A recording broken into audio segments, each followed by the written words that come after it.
What is up, everybody? It's your boy Kiwi here. You know the vibes. You know, I had to hit it from my boy who happens to be, look at the screen, AFK. That's right. Somebody hit this man up. Where is he at? Now he's on vacation right now, currently in I think Georgia it is. Having a good time with his girl who currently graduated. Congrats to Shania. Yay. So today we are doing the power rankings by ourselves. And I opted to take this in a different direction in the sense of how we've been recording the previous two, just because it's by myself this time and it's easier to see stuff on screen. I just realized I did forget something. I kind of like to use a different weapon into the entries of these videos, but seeing that I already forgot, we're just gonna roll through. We're gonna hit it at number 14 first, right into it. Let's go. Our boy, the Brooklyn Man tags coach Nue. This week he played against our other boy Mungus, coach Atlanta Sable. Congrats to Mungus picking up his first W. That being said, I'm actually going to reveal Mungus. He's actually going to go up 2 spots off this W, just because the person who was also above or in 12th before took an L. You'll see that in the next little bit, but it was only logical for him to move up 2 spots with the 2 people above him taking L's and him being the winner against one of them. Against Nue though, this battle was kind of lackluster. It wasn't nothing crazy. Right on screen right now. I pulled it up to this part specifically because you're gonna see really quick 2, I don't want to say crucial, but 2 big moments and like bad decision making by Nue a little right here. He opted to triple axle knowing that this thing had Rocky helmet already, because he saw a U-turn on it, which is kind of weird. Maybe he predicted the Archeops switch in, but I don't know why he would choose to axle like that, knowing that this thing does get toxic, and Hitmontop looking to be more of like a mixed, maybe defense, like slightly defensive and a little offense, or maybe it was just axle to deal with Archeops, more defensive. You don't want to lose a defensive mon ever. That being said, he then opts to switch into Salamence. He got lucky there not getting burned, but he knew this thing had toxic. If you knew this thing had toxic right there, like why wouldn't you just DD first? That's just me personally, but maybe he thought or he expected more damage, or maybe he was trying to gain a read on the Toxapex set. But with what just happened, that kind of sucks really, because now his Hitmontop and his Salamence are toxic. Not what you want to see. So the Dragon Dance comes off right now after he saw the Earthquake. He knows he needs to get like maybe +1, +2, probably +2. Archeops comes in. My boy Old Dirty. Now, this is still bad for Salamence, because I was gonna say right here he gets bailed out by a crit. Really lucky on Nue's part. He is Moxie, because we didn't see Intimidate earlier. Really lucky on Nue's part, because the thing could have just Stone Edge, I'm pretty sure. If he didn't miss, it would have died. Stab Stone Edge. So Toxapex comes in now, and you're gonna see that he's gonna just try to Toxic Stall him. It's the only thing Amungus really can do right here. I really think that was a crucial play. If Nue had hit DD right there, this game would have been really different, because this Earthquake would have killed. You're gonna see it live this +1 Earthquake at 3, or +2. Sorry, at 3 HP. So if he was +1, the thing was plus another, right? He was definitely dead, and then he would have guaranteed been faster than anything in the game. I don't know, maybe Amungus has something Scarf, but now we're gonna see him just go for the Baneful Bunker again after the recover. And unfortunately, the Mence is gonna go down, or does he switch? No, he switches actually.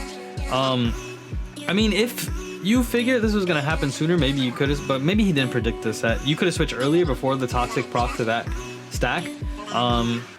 I believe he opted for screens, switches out Arcanine. I'm just skipping ahead because, like I said, the battle was kind of lackluster. This I was iffy with Amungus. You kind of blew your jetpack kind of early for nothing. You could have just hard swapped, worst case scenario. This is a good play on Amungus's behalf. He knew he expected the Shadow Ball actually in the Victini, so he went into Porygon. He expects Tri Attack on the other hand, switches in, good read. Blocks the Tri Attack. Good job, Amungus. Right here, this was iffy too, man. I felt like you should have just Toxicked off the rip, because this thing is generally a Violite. Like, get rid of the bulky stuff. I mean, Flash Cannon, it is what it is, but with Teleport, feasible play, the -1 or the Spadef drop is not even worth it in the end, because it's just going to get out and reset. Brings back in Victini again, because why wouldn't he? This thing hits like a truck, even though it is as big as a kitten. This thing's annoying, trust me. I had to deal with it week 1. Got myself out of a tough position there. I want to say, like, I paused just because I've noticed this week Amungus' playstyle has changed a lot comparably to his first 2 weeks. I think maybe he realized like he's making stupid mistakes that the Amungus that we know usually plays like wouldn't be doing that. He approaches battle in a much safer and more calculated manner per se. I'm not saying he actually ran the calcs, but he really thought about the plays he was making per se and like how he was taking damage. You know, Niue on the other hand, he opted to let 2 of his big mons get toxic. I mean, I guess he prioritized Victini in certain scenarios, so he was just hitting moves. But it is what it is, you know. Oh, I wasn't expecting this actually. That was good. The Dazzling Gleam on Hitmontop, or Hitmonlee, sorry, knocked off his boots. I don't think he needed boots, but you know, maybe he could have brought a Assault Vest and took a Scald at some point in there and then swung back. It would have been better that way. He would have got more out of it. Blaze kick on the Hitmonlee, that would have been nice, but he's solo. Bullet Punch is going to take him out. I actually should have adjusted the size of this so you didn't see the numbers there. Sorry about that. This Arcanine set, I definitely wanted to see it go off, but it like he uses a jetpack early. He's just gonna hit player up here. I mean, he went for the predict, but Niue, you can't always predict Niue. He does some unorthodox things like stay in. This roost was crazy, but I mean, you knew this thing had overheat, so even if you were physically defensive expecting to deliver flare blitz potentially, which I doubt there's ever any scenario with quad super effective, but I don't know. I don't know the calcs, but you know it's gonna die to overheat. I mean, if you knew this thing had overheat, you should have just swung, I think, instead of clicking roost. Hitmontop's already solo, man. It sucks. It really sucks that it's solo. Niue's team already withered down, man. He's down to Hitmontop, Porygon, and I forgot the other one. Was it Victini or did Victini die? Victini died, yeah. Oh, Grimmsnarl. Yeah, I don't see a way that he could have came out of this. I think he could have done a lot more damage if he had went for that DD, because you do see that he lived that 4th toxic proc, the 4th one, or the 4th stack at like 2 HP. So that was a whole other mon that had to die. Because actually he could have came in and king shielded too. So he would have probably just lost the Toxapeck earlier. That's pretty much it. But what ends up happening in the end of this is that these guys are taking so long that the game runs down and it becomes a 3-1 end. GG's Amungus. See you next week if you can keep up or start a streak. Niue, you from Brooklyn, bro. You gonna pick it up. We know. We believe in you. I actually don't know who your opponents are for week 4, which is actually this week because this comes out in week 4. But good luck to you guys in your week 4 battles. Let's take a look now at 13 first, right? 13. The Milwaukee Metachamps going down 1 place from 12 to 13. This week, they face off against our boy Bishme and the Trash Town Thievals. I'm actually going to put Bishme up on screen right now. Bang! Bishme took or clinched the #1 spot. I don't want, actually clinch is not the right word because it's not like a pressured moment. It's not the end of the season.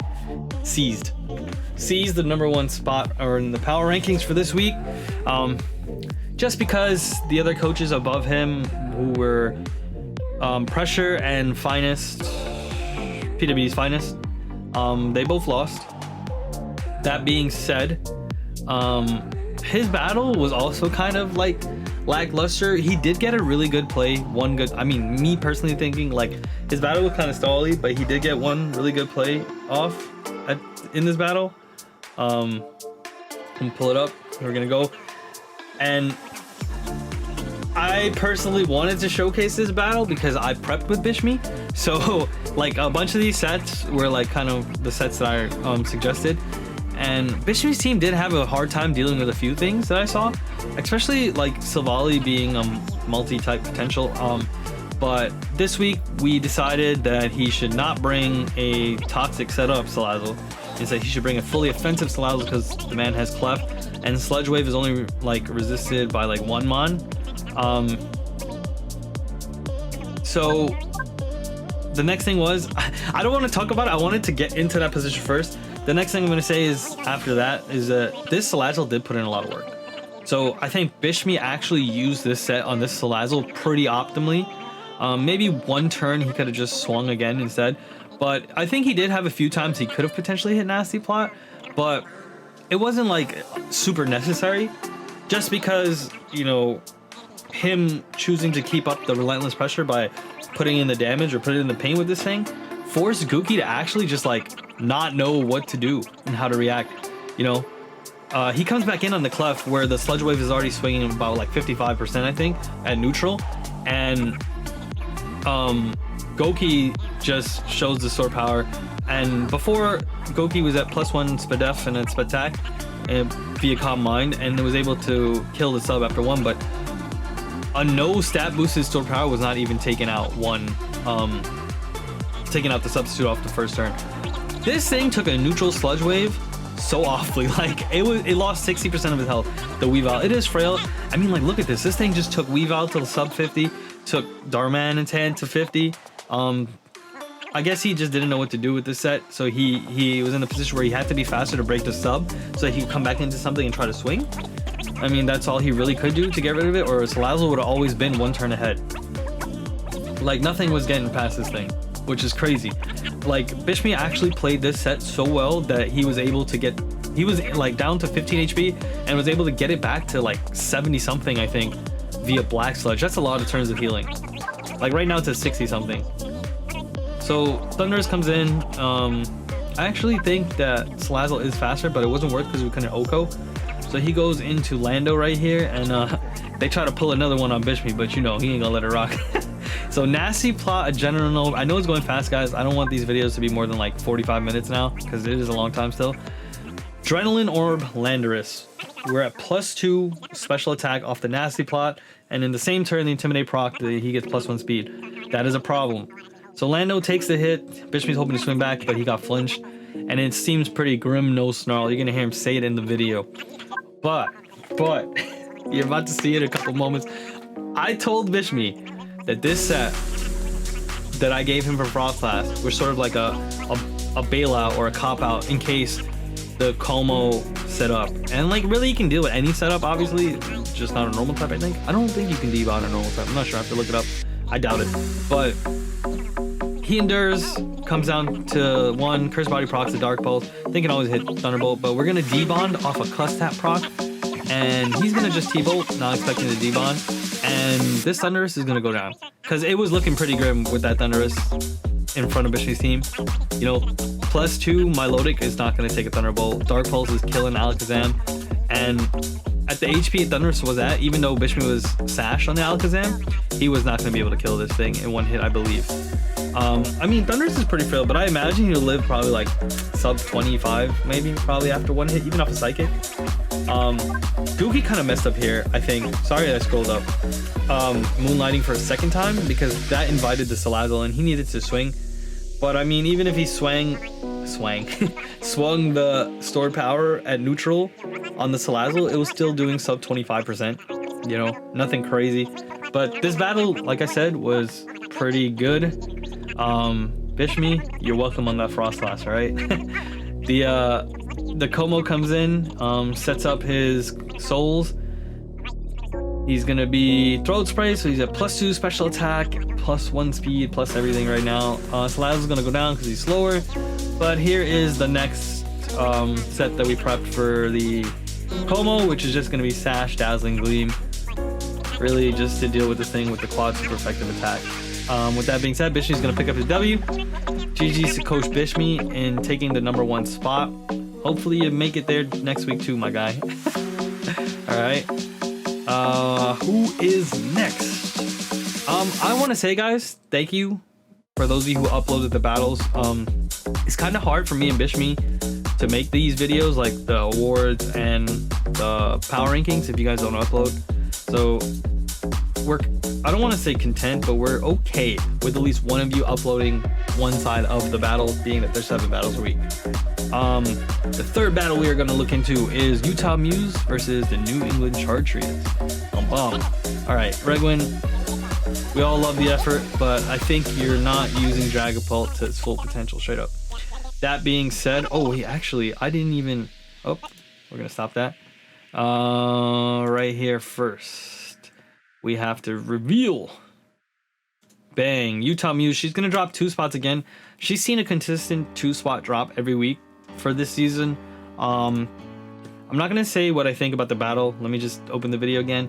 And against the New England Chartreuse, where did I think they ended up? I believe they went up 2, right? Yes, they did. New England Chargers are gonna move up 2 spots after beating the Utah Muse. I think it's a well-deserved bump. All of his matches have been really close. He's showed up with some crazy sets, and he's just like had entertaining battles. You know, they're really fun to watch. But sorry about that earlier. Let me roll back into this video with the Utah Muse. Again, Regwin, I don't think you're using the Dragon Pulse to its full potential. You know, this lead was not optimal. Even with the Dark Pulse, it's not dying. You know, and Dragon Dance right there. This thing's lefty is a little bit of bulky. If she had Dragon Darts right here, I'm pretty sure this thing would have died. Because Dragon Claw took it down to 7 HP, Dragon Darts would have killed it. What exactly could come in and do work right here? Maybe like a Scarf Lele or something. I didn't know the set prior to, but you would have forced Lele in, I believe, in that situation. You know? So he got lucky in the sense where she didn't have Dragon Darts and he got to keep his Thunderous. It's pretty good. I skipped to the part later where he just goes in again with Guard Chop. You know, like, this man has found an opportune position to set up his Guard Chop every time, and it's clutch, man. It's important. He hits the +2 outrage. Tiji goes down. Right now they're even 1-1. Well, now it's 2 down for her. She goes in Feeny. He's locked into outrage. That's fine in his opinion. He clicks it, but this caught me off guard too. She brought the Ice Beam just for that Guard Chomp instead of the just super effective Moonblast. She opted for the quad effective Ice Beam. Huge. Thunders was really low, so like I feel like him trading his damage was probably worth, because he didn't want to take the damage on anything else. But he could have went into Jirachi with Thunderbolt. Maybe he could have saved his Thundurus. So Jirachi's gonna come in and clean up after. Maybe Thundurus would have been better because it's a faster mon later on in the game. But hey, you know, to each their own. She's gonna lose her Feeny. Heatran is still looking pretty strong in this matchup right now, which is kind of crazy. How does he deal with it actually? Into the Scrafty. She hits Flamethrower and he hits Dragon Dance. Right there, that's huge. That play really changed the game, I think. She forgot and she Will-O-Wisp in her own Misty terrain. You hate to see it. You can't status in that terrain, bruh. So now this thing is just gonna get Drain Punch to death. You know, if she had like maybe Fire Blast or something, you know, maybe she could have killed. But that Flamethrower did a lot of damage as well. Maybe she could have got a better roll and killed this thing and Heatran would still be alive. It sucks. But, you know, misplay happens. It is what it is. The game is still relatively close. This was not a bad game by any means. He just goes into Lele now. And like I said, Scarf Lele. And he's got the terrain on... No, this is Misty terrain, not even Psychic terrain. So, I think he said this was boosted. It wasn't. This is Psychic. This is Misty terrain. The Scarf Psychic actually just OHKOs the Porygon as well. So, GG's to the boy Charizard King, or the man Charizard King, I shouldn't say that. Picking up his first W, well deserved again. Him bumping 2 spots, and Regwin of the Utah Muse dropping 2 spots. Hopefully we see her pick up a W next week.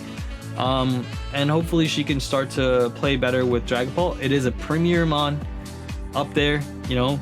I think everybody should have had relatively enough time to learn how to play with their teams. We're in week 4 right now. Some people take a little longer than others. It is what it is. But hopefully she gets a W next week, like I said. Now this game was good. There was a lot. Okay, the Red Spark Vikavolt versus the Nashville Nidakings. Shout out to Southside Braves. He was going through his week with COVID, so thanks for uploading the battle. So we had one side to look at. Delphin, come on, man, you gotta start uploading, bro. Gonna open it up just now. Let me just get that. So Delphin, because he took another L this week, we're gonna see him drop 3 spots actually, because I believe he was placed like 6th before or 7th before, and Nashville was lower because he picked up a loss the week before and he went back down to like 10 or 9.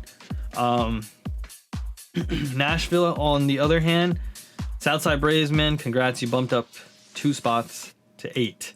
Very good job.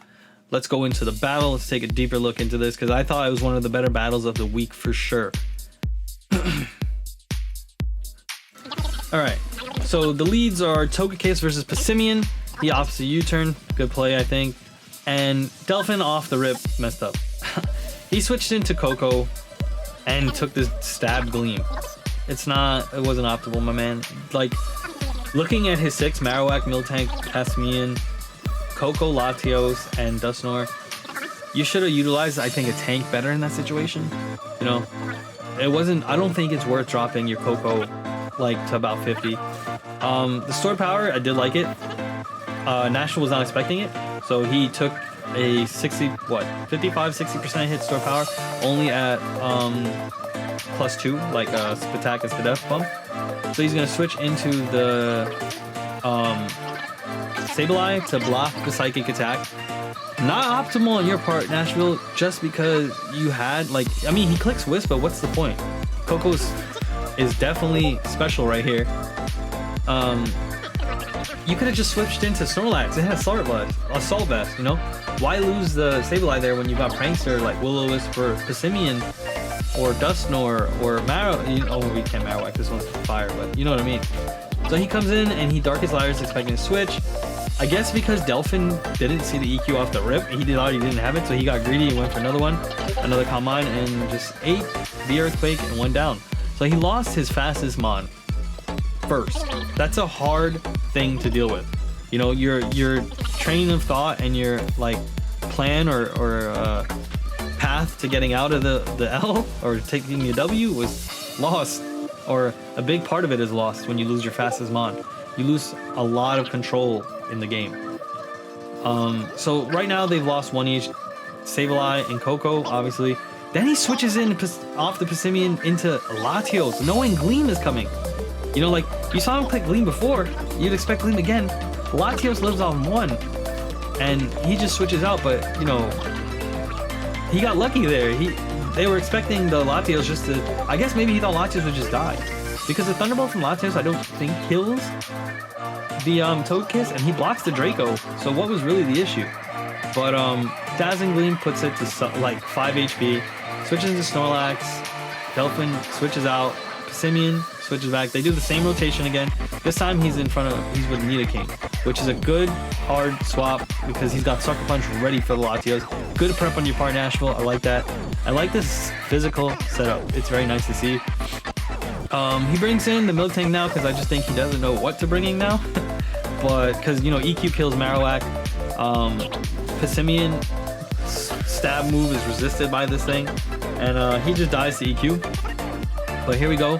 He clicks Substitute, and he knows that he has Earthquake. But he actually went for a counter, expecting to live. That makes you kind of think he's potentially Chople, you know? But he gets off a sub, he Swords Dance, sub goes down. He saw that Miltank was faster, and this was kind of weird to me. You saw the Miltank was faster, and you saw this clicking Earthquake at this point. Like, why take a 25% more chip from the sub, right? When you could just hit the close combat and kill the thing. You know, I mean, if what you're doing is you're inviting in the Passimian, guaranteed, because I'm not sure, actually, of Passimian's base speed. But Terrakion is relatively fast, but not super fast. You see it's slower than Miltank. So, and Miltank's base 100. So, I don't know, maybe Passimian is faster, I'm not sure. But Dusknoir comes in. Delphin has no way to really deal with this thing now, as easy as he thought he would have probably earlier in the game, because it's a +2 attack. So he Shadow Sneaks. Unfortunately, the thing lives by 2. That sucks. You know, that really sucks. And he lives a Stone Age at +2, which is lucky on his part. Maybe it was a roll, but I think the Shadow Sneak was a roll. And he just sacks his Togekiss here. I feel like he could have just went into Snorlax again, expecting the Shadow Sneak, you know? You would have just blocked it. But, I mean, hey, like, they're in the zone and they're not thinking exactly as needed to be, because, like, you know, if Snorlax came in, you would have forced a free attack, but instead he got hit with the Shadow Sneak on his Blacephalon. And this thing is so frail, you need every bit of HP. At this point, when Passimian comes in, you expect it to be Scarf, because he's not base faster than the Blacephalon, so we know he's probably Scarf. He's locked, or assumed locked into Choice knockoff, so you see him hit the knockoff, and you hit it again, definitely, so why wouldn't he just hit the fighting move? You know he's Choice. They're down to 2 each. This battle gets close. It's intense. He switches into Marowak, eats the Earthquake, and this play was pretty good. This play was definitely pretty good. This Will-O-Wisp luckily connected it. It bought way more time for each Mon left, seeing that Snorlax was a physical set. He's just gonna keep clicking Earthquake, no reason not to. And it's gonna do nothing really to the Passimian. Unfortunately, this 50-50, he read him switching into Blacephalon and went for the knockoff, but it didn't turn out that way. Because either way, like if he's stuck in knockoff, he can't kill the Snorlax. If he CCs and the guy and Nashville swapped, then he was locked into that and Blacephalon would have swept. So what are you gonna do? It was a 50-50 roll, came down to that close game. Blacephalon comes in after Passimian dies and Snorlax goes down to the burn to pick up the kill and the W. 2 kills on Blacephalon, nice to see it show up this week. GG to Delphin and Nashville. Looking to see more games like this, spicy, you know? Who is next? Who is next? Oh man. Yo. Yo, I have to say, this game, the next one, PWD's Finest versus LA Infernates and King Soza. So Bloud and Arts versus King Soza. I think Arts is technically the premier coach, but Bloud played this week, so that's why I named Bloud first. What can I say? What can I say? This game actually ended up being the only 6-0 of the season so far, and it was I didn't expect this team to be 6-0. I really didn't. You know, these guys both have got a lot of leagues in their belt, and they're really knowledgeable when it comes to draft battling. And I know they definitely prepped for this. And even though it's a 60, I gotta say, it came down to literally just one turn of clicking a move. All right, crazy. But with that being said, PWD's Finest, I thought this was kind of a bit harsh of a drop, but Bishme thought it was necessary. What can I say?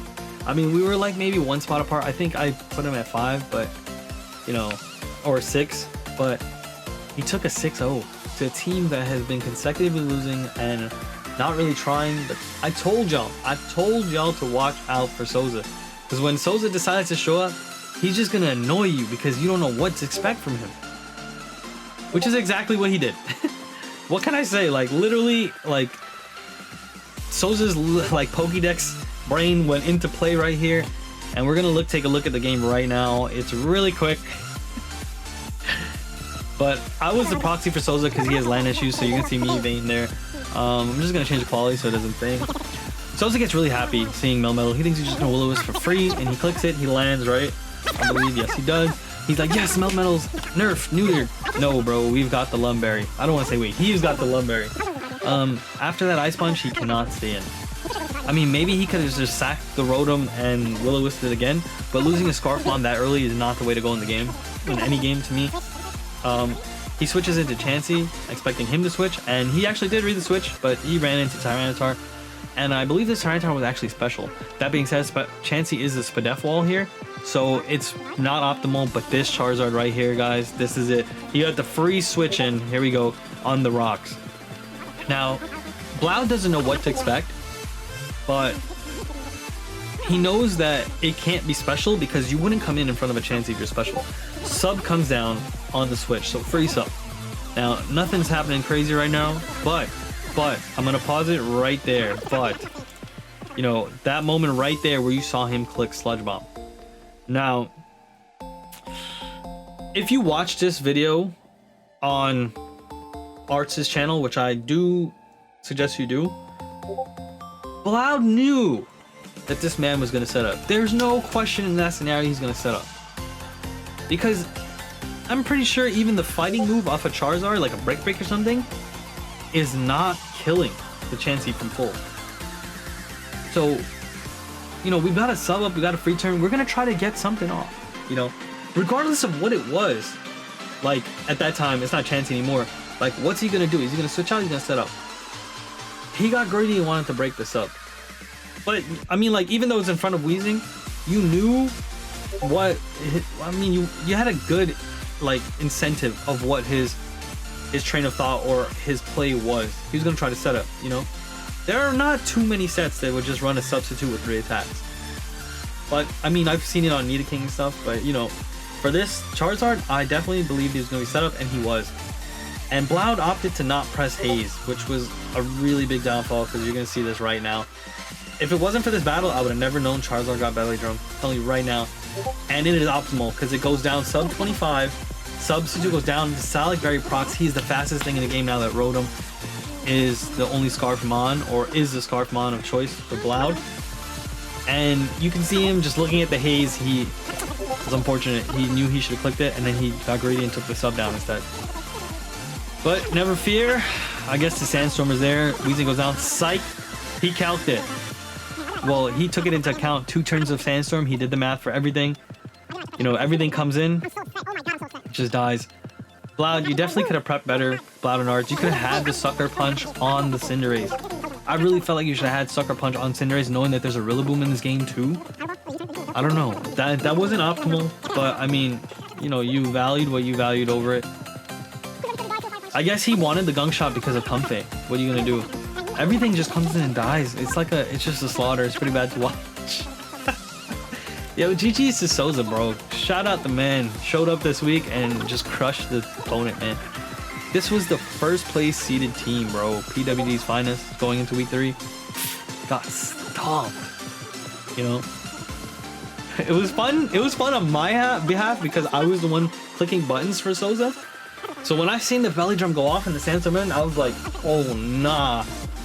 You can see Art's little ... on the screen. He's tilted. Bloud tilted too. He didn't click the haze, but hey man, mistakes happen. It is what it is. We're only human. What are you gonna do? All right. Rolling in to the next battle, which was Team Tempest, that's me, versus a Praetor and its McChesney Park Slowpokes. Looking at Apparator's team right here. The only other one to drop a little, McChesney Park Slowpoke. And then the only other one to go up from the mid side was me.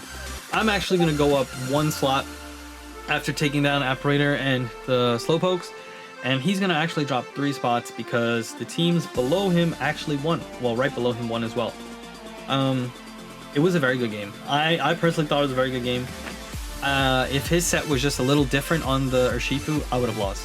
So let's get straight into the game. Wow. All right. Why does he put in his box on the screen? He leads with Volcanion, and I'm actually a Sash Zeraora prep for this Urshifu.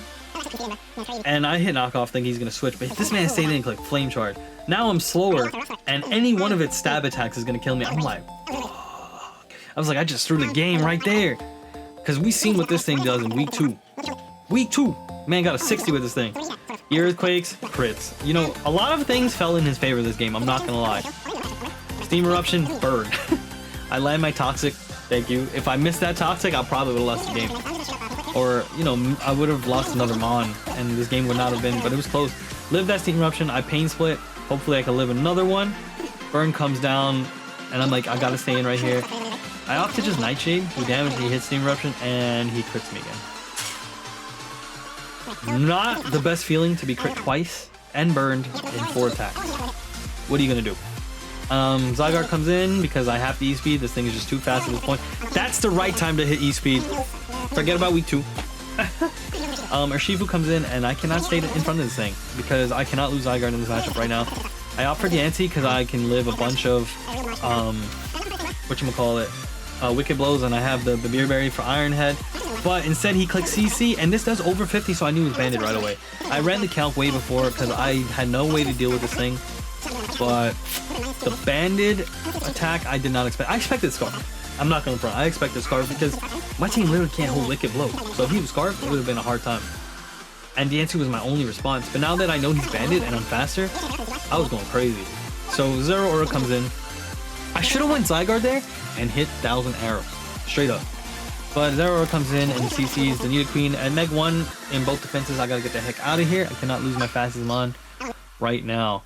Sorry for this pause actually, because I was doing something. Let me just move it up. Alright, yeah, so Nidoqueen came in, right? And I switched into Cryogonal. I take a Flamethrower. It sucks. He knows I'm faster and he doesn't want to lose his Nidoqueen right now to this super effective Freeze Dry. I knew he was gonna switch. If you watch the video from my end, I should have hit I brought Icy Wind specifically for this moment so that I could Icy Wind whatever came in and throw off the Toxic. Because I'm max pathetic, and that Flamethrower hurt. So I knew he liked Whip Share Force. I gotta let it go, and I bring in Zygarde this time because I know I'm faster. 1,000 hours should technically kill. He switches out. but I take advantage of it and I hit DD. Yo, this moment was pretty funny. I guess it's lucky because I think I died to his leaf storm. I'm not sure. I didn't run the calc on this. I didn't click special. I hit scale shot miss. He hit the leaf storm miss, but then he gets a blunder policy proc. Hey yo! But luckily I had DD'd and not coiled, so I was faster still. Hit the scale shot, 4 hits, KO. Save my butt. I won't lie. You see me go crazy. I'm happy. Duranton, I can't let this thing set up, so I opted for just 1000 arrow, take it down. I did regret a little bit that if I wasn't jolly here, and if I was adamant, I would have killed with that 1000 arrow. I should have ran that, but you know, I opted for it being fine. Right here, I know I could take any hit. I'm like, fudge it. We autonomizing right here. We getting +2. He crunches and he lands a crit, bro. Come on. All of this damage really hurt. It adds up, you know. I'm scared.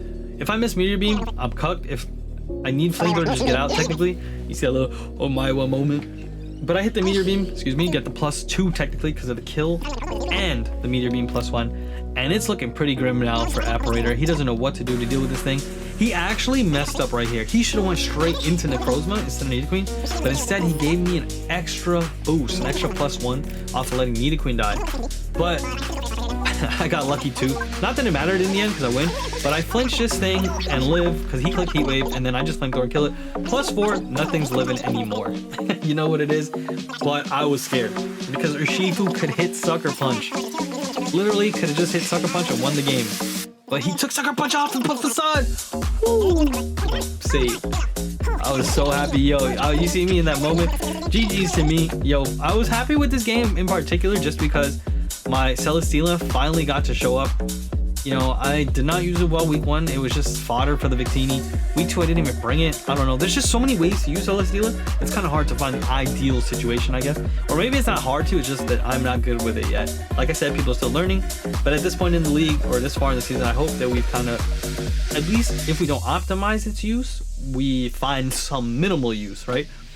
Battle of the Titans, I guess. Roman Polions and BA Pressure. So who took the L? Let's see. GG's to these guys. I gotta say, this was a good game. It came down to one turn again. VA Pressure took the L, so he's gonna move out 1 spot. But a lot of movement, guys, in this week was because, you know what? Bishme and I really decided that Aaron and the Roman Polions really deserved to be bumped. These guys were one of the lower seeded teams, and you know, Amoongus, he did say this, lower seeded teams, and he's undefeated right now, and he's looking really strong with this team. But you gotta understand, originally week 1 or preseason draft analysis or power rankings are not based on the coach's skill. You know, it's just the team on paper. So it was like, we didn't like his team on paper, but you know, Aaron sets, he's really like setting people off, getting them confused. I mean, he broke my ankles on week 2. What can I say? It is what it is. So Roman Polions have jumped in 4 spots to take over as the number 2 team, and VA Pressure is dropping a single digit to 3. Pressure, don't feel no type of way, man. You are showing up in this league and it's the first season. People are gonna remember, man, you're doing well. And your game was really close. It came down to 1 turn. Let's get into it. So they played on Showdown for whatever reason. I don't know. They had issues with land or whatever. I don't see any crazy threat on Rome's team when I look at it. But look at this, man. He has Urshifu and like Metagross. You know, like those. I feel like those mons are more threatening. But yeah. So turn 1, no reason not to click Surgeon Strikes really. He goes in, gets more than 50%, 57. And Rome Volt switches. Good play, I guess. Urshifu's at 50, switches, they hard switch again, switches into Mew, he doesn't know the Mew set, Iron Defense, Body Press. Oh baby, I hate this thing. Chandelier comes in, tricks him a Scarf, so now he's stuck into knockoff, but they switch. The game is very neutral. I'm actually just gonna like go through it with you guys because I don't want to skip anything. I want to see what led to the moment that was like the turning point for the game. Mew is scarfed into knockoff, so he knocks off here. He doesn't want to switch out and give it for free. Takes off the life worth. This thing dies to Dragon Pulse. Fair enough. Now he is slower than this Ninetales, so Aaron doesn't want to take a Blizzard on anything else in the snow. And I think he spec'd on the Ninetales, not Scarf, which is a big game changer later on. He hits knockoff because he knows this thing is special. and there was no reason not to hit knockoff at that point because the justified doesn't matter. Rhyperior comes in, this right here, he hits Dragon Tail and misses. If he had just hit the Earthquake, bro, like look, the Dragon Tail, all he had to do was hit Earthquake, Rhyperior would have never took that damage, and he would have been in a very different game state, you know. Also, maybe the Metagross that had EQ, it could have made a difference if Metagross didn't die to Foul Play. Surgeon Strike's gonna come in, he's gonna lose that. Ninetales comes in, oh, Rhyperior comes in, sorry, and kills this thing with an EQ, but the problem is they're not faster than this Tornadus. And Tornadus is just gonna Heat Wave and win the game. Like I said, that single turn where he hit Dragon Tail over the EQ in front of the Cobalion, it made all the difference. So again, you know, that's why we're gonna see Rome picking up his third W, moving up 4 seeds to 2. VA just dropping 1, 3rd place. Bishme claiming first, he's undefeated as well. I gotta say, man, a lot of you guys are playing much better. You know, like Bishme's gameplay, I have to say comparatively, like in the other leagues I've been with him, he's much more like playing in a calculated manner, or in a manner where he wants to win. A lot of the times before, he used to just click buttons, and then sometimes he pull wins out of his ass, like straight up. What can I say? You know, like Reboot used to save him. But in this league, yo, Bishme's gameplay has definitely improved, man.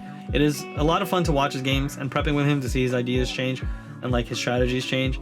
And I think he's also accepted a lot more different gameplay or like game styles or play styles, which is good. Growth is a big thing in these draft leagues. It's what's important to me. Like, I came back into the scene, what, a little over a year ago? I was trash. I left off the game when Megas came in. Coming back to DMAX, I'm like, what's this? But it's good to see a lot of you guys like playing so well. Like at Praetor, all you guys are playing well. Some of you I've met for the first time.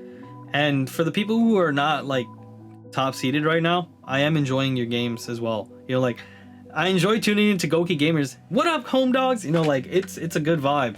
And thanks to each of you for uploading, for those of you who did. And good luck in your week 4. That being said, Kiwi and the AFK Bishme out.